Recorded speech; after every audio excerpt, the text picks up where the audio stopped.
school safety, restoring education, giving parents a voice, and fixing the board. Good evening. This is the NHC GOP podcast. I'm Rule Sample. I am talking with incumbent candidate Pete Wildeboer for New Hanover County Board of Education. Pete, good evening. Good to see you. Good evening, Mr. Sample. Thank you so much for having me here tonight. Oh, please don't call me Mr. Sample. Mr. Sample's my dad, and he's probably listening to this podcast and saying, that's right, son. You have been on the school board now for 1.5 years, and you are seeking a second term on board. Is that correct? That is correct, yes. I took over another person's post that had 2 years left. I was named by the Board of Education, by the Republican Party, and approved by the Board of Education to take over that role. So I've enjoyed my 2 years. It's been a very hard, very tough 2 years with COVID and other things going on, but it's been an enjoyable time. And as long as we continue to focus on putting our students first and educating our students to our very best ability, I think we'll be fine. You're no stranger to education. You have been through the system. You've been a teacher, a coach, a vice principal, and a principal. So you really have a great view from down in the trenches for all this. Absolutely. I started in New Hanover County at Trask Junior High School. That tells you how long ago it was. And then Trask Middle School. I coached at Williston Middle School. I also coached at Laney High School. Carried on my career and became an assistant principal. Moved from Trask to South Brunswick Middle School in Brunswick County. Had a great couple years there. Went on from there to the Early College High School in Brunswick County and enjoyed my time there. And also the alternative school. I had a split position, which was trying, but a great position to learn. And then I was tapped on the shoulder by Pender County Schools. Went over there and went to an elementary school. And what a great place. North Topsail Elementary School. It was a failing school. It had failed for 2 years. I took over and turned it around. We were a school of distinction my first year there, and actually was named Principal of the Year in 2013-14 for Pender County Schools. That's a resume that's important. Pete is one of 4 candidates that we need to get on the board. You have been fighting a very lonely battle for the last couple years, and we need to get you back there to bring that experience back. The things that you're running on is a thing that we're all talking about, school safety. And I want to focus on 2 aspects of school safety, both inside, keeping people who are trying to get into schools and to cause damage, and then keeping students safe on the inside as well. So let's talk about the outside stuff. What are your concerns about school safety, about making sure that our schools are a safe place to go? Well, I think that's crucial. We've seen Sandy Hook, we've seen other places where somebody from the outside comes in and hurts multiple students. We have to make sure that doesn't happen. New Hanover County Schools has made some great inroads in that area. Just even the situation going into schools, you have to go through the office to sign in. I think that's a great first step. I think we need more cameras outside. We need to have one of the people who is also running for re-election on the Democratic side has said we don't need SROs at the elementary school level. Wait a minute. I think that's crazy. I think we need That can't be right. Is that they have said we don't need more school resource officers, safety resource officers in this day and age? We don't need any. It was Ms. Justice, and she said we don't need any at the elementary level. That actually scares our students. And I think that's a great place for students to learn to respect and work with our police officers. I actually have 2 officers in my family. My daughter just graduated from basic law enforcement. Very proud of her. She was actually president of her class, and that was just in the last few days. And my future son-in-law is a sheriff's deputy up in Johnson County. So I really do value our law enforcement. I also value our SROs. And of course, those are specialized officers who work in the school system and work with. I can think of several that worked with me over the years that were just second to none. I think back to the young lady at South Brunswick. She would actually meet with students, talk to students, and try to prevent problems instead of waiting for problems to start. So a well-trained SRO is vital at every level. But that takes a joint action, not only from the sheriffs, but from you folks on the Board of Education. If you don't want more SROs in there, they're not going to go. Is that correct? That is correct. We have what's called an MOU, which is a memorandum, of understanding, and we have basically a mutual agreement with the sheriff's department and the police department, because obviously New Hanover and other schools that are in the city will use police instead of sheriff's deputies. But they're vital, and I think we need to continue to have more and more officers. Teaching like a middle school class called DARE, which is teaching students how to be safe online, how to be safe in other ways, using some important time for them to be safe, so that we don't have anyone break in from the outside. And you had mentioned too, from the inside out, we need to look at bullying. I've heard from some folks, and that's one thing is I hear from a lot of parents, a lot of teachers about concerns. We need to revitalize our school safety teams.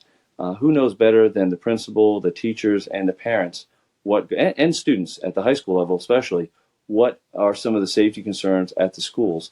And then they can bring that, not only to the school, but also to the central office level to work on fixing those problems. So it's one thing to have surveys to see what's going on, but the next step is to fix them, and you're really hearing from all the stakeholders about those problems so that we can fix them. I want to. The number one thing I used to go ahead. Yeah, I'm sorry. I want to focus on parents here just a second. But one of the controversial areas that you and I have talked about is this idea of seclusion rooms, which actually helps protect students against other students, protects the students against themselves. But there's some misnomers about that, some ideas that a seclusion room equals like a seclusion room or solitary confinement in a prison. And so let's clear that up right now. What is a seclusion room, and why would they be used? Well, a seclusion room, and I'll be honest, like I say, I was in education for 34 years before joining the board. And in my 34 years, I knew of one student that was secluded, even at the alternative school. And a seclusion room is a small room. There's always an adult monitoring the student. And the student is often brought into that, not often, but as needed, brought into that area so that child has an opportunity to calm down. It's never a situation that parents aren't notified. Parents need to be, and New Hanover County are notified every time. And in most cases, as has been brought out to the board, parents are on what's called an IEP team, an individualized education plan. They sit down with the educators, with usually an administrator or two, and they talk about what is best for that child. So seclusion is not used. I know a lot of people are, well, anybody's thrown in there. No, that tip, to my knowledge, that's never happened where a child is thrown in there, just randomly or something. But if a child is having what we would call a meltdown, they're often put there. But I've been doing a lot of research about other alternatives. That's why a lot of people are pushing.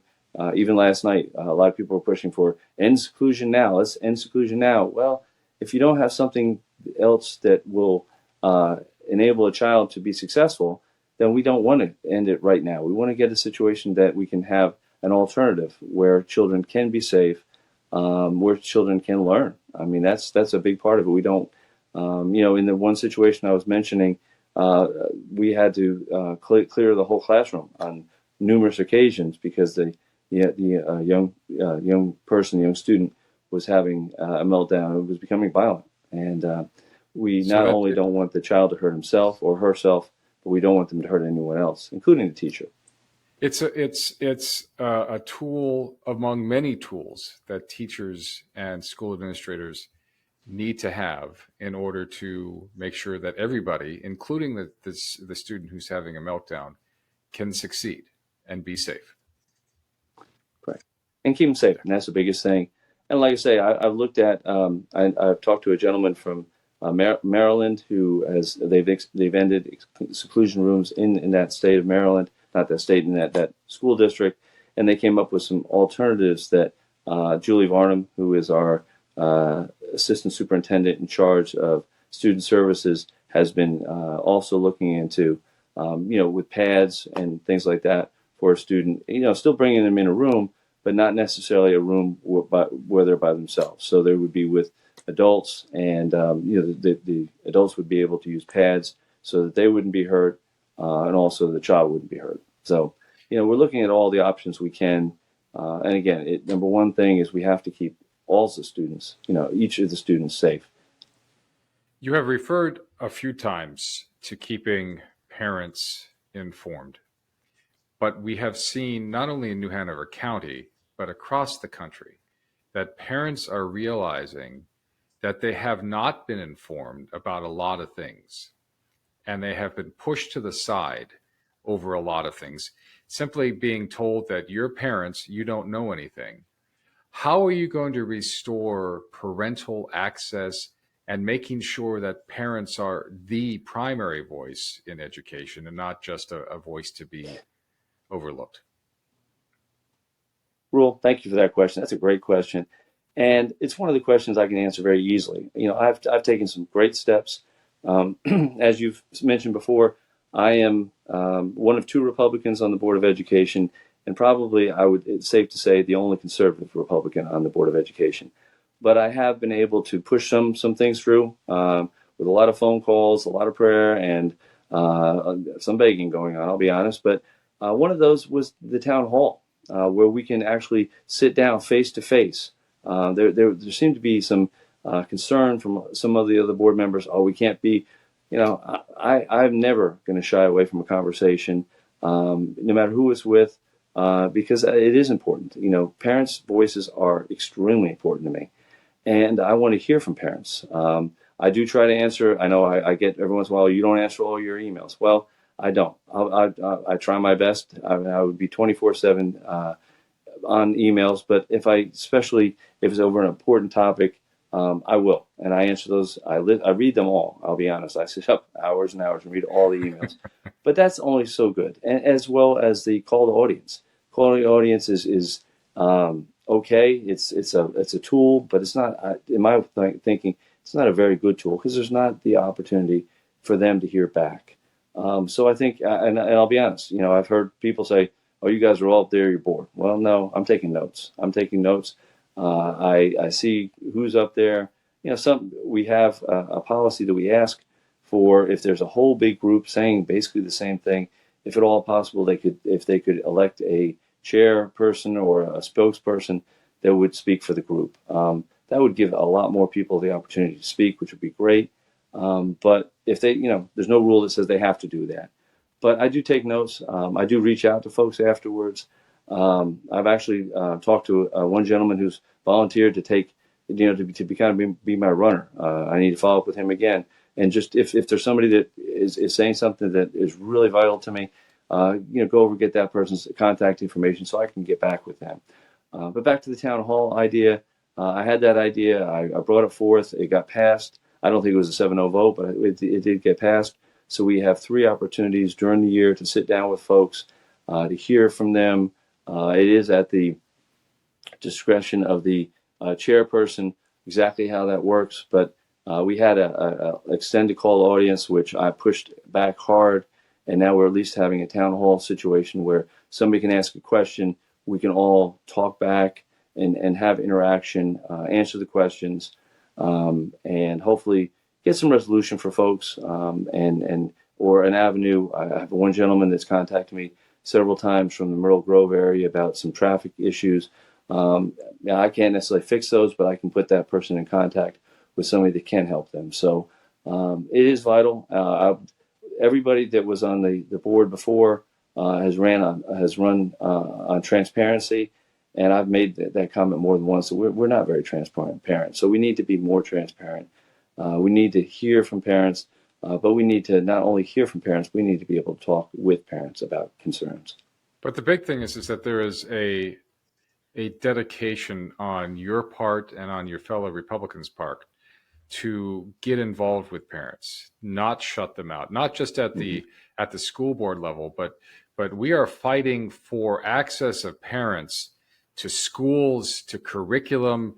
You were instrumental in helping to push through the curriculum online, weren't you? And to get so that parents can see that online and to see at least a large portion of what their kids are going to be taught in school. Absolutely. Thank you for reminding me of that. Yes, I did. There was some pushback on that too, but I said, we really need to have that. Our new chief officer of academics came online and joined with me and actually ran. It was great. I got to say, Dr. Faison was very, very great about that. She actually brought me in on several important topics, and including the grading, but also on which we also got rid of the 50, which is an important discussion topic. But we were able to get that online where parents can see that and have a voice if they have a concern. Again, I have cards, and it was interesting because when I originally got my cards, they had the school board's, central office's number on it. I said, no, I need to have my number on it so they can contact me, not contact somebody that might give me a message in 2 or 3 days. It could be a vital situation that they need an answer soon. So, that's. And I'll be honest, I'm the only one that I know of on the board that has their own personal number on their cards. Everybody else is the school board, the central office number. And that's just a small thing. But I think it is a vital thing to show that it is important to me to hear from folks and have a conversation with folks. And I'll tell you what, if you're listening to this or watching this, if you haven't checked out that curriculum site, make sure that you do. And Pete is not blowing smoke, is that he wants you to call him, is that he's going to put his phone number out there and he wants you to call him or his representatives to talk to him. Pete, let's talk about one more thing. We've talked about the school board, and we know that you are a lone voice on there, but it's not just the fact that it's loaded with Democrats. It's a very poorly run school board. There's a lot of fixing to be done. Can you tell us a little bit about what's going on?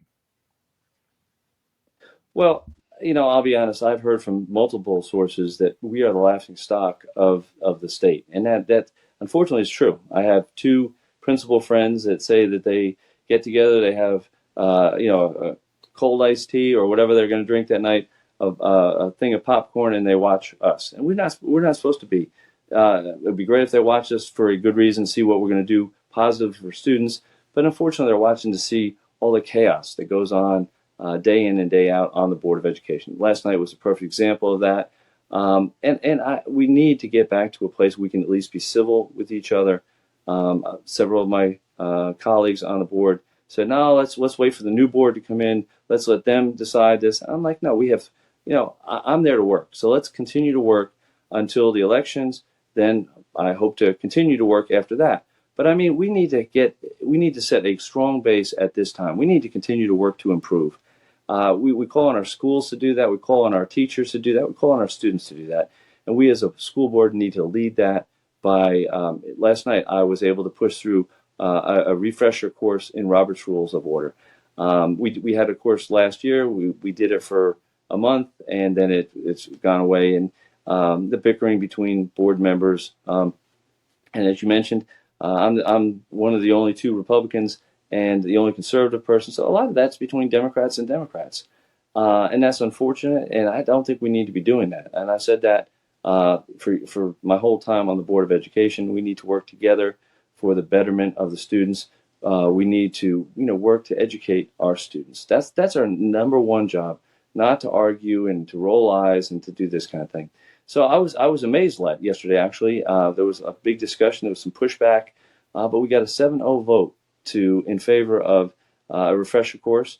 And I'll be honest, I was on another show this morning and said, very clearly that's not going to solve all the problems. It's not. But it is a very important first step. I was pleased to see it was a 7-0 vote, unified vote in favor of that. And I know that's only a first step. But it is a first step in the right direction.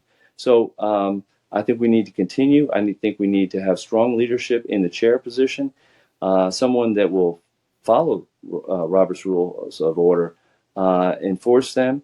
And I think it's a situation that we want to continue to improve. I mean, I don't agree on a lot of things with my colleagues, but I don't roll my eyes at them. I don't, call them out or whatever else, because I want to be a good example, a good Christian example for the students, for the teachers that are watching, for the parents that are watching, and I think that's a vital thing. If I start lowering myself to bickering and name calling on the dais, I think that doesn't help anyone. And I think that's one of the big things we need to get away from as a school board. I do want to touch on your point you said before. Even if we get 4 Republicans, which is my hope, on 3 others to join me on the board, we're not going to agree on everything, but at least we can work together as a team to put students as our number one priority and parents and teachers as our next priorities, so that the school system can be a wonderful. I mean, one person said that yesterday. We need to have the best school system in the county, in the state, and we need to. Some people have raised the idea. What about charter schools? I welcome charter schools. I think charter schools are wonderful in the idea that they raise the bar for everyone. Everyone needs to. That's a challenge. We need to make our school system so good that people won't even look at charter schools. They'll say, "I want my children at your schools." As a principal of North Topsail, that's why I got into this, because I had so many people leaving New Hanover County schools begging me I want to be in your school. I want to have what you have.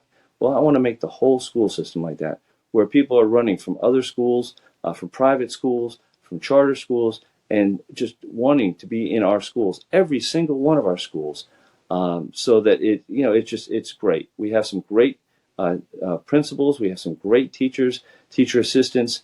They work very, very hard. We need to support them. We need to support them financially. We need to support them. We need to make it a great place to teach and to learn. Pete Wildeboer for New Hanover County Board of Education. You're working to get your name out there, to talk to people, to introduce you to people. How can folks get a hold of you? Great question, and thank you for that. We have several ways. Let me give you my phone number, as we mentioned, 910-620-8443. Again, 910-620-8443. Wildeboer for NHCS Board of Education is my Facebook page. WildeboerForEducation.com is my website. Love to hear from you. You can also contact me on my email, my school email, which is pete.wildeboer, WILDEBOER, @nhcs.net. Pete, so great to have you on board. We're going to get you on that Board of Education again. We're going to get 3 other Republicans on board. We're going to change New Hanover County. We're going to join the list of people across the country that has taken back their education. Thank you, Rule. Thank you so much. And again, it's all about, in my mind, educating our students. So please join me. Please join the other 3 so we can take over this board. We can have a strong Republican, conservative, Christian leadership there, so we can do the very, very best for our students, for our staff, and for our parents. Thank you so much.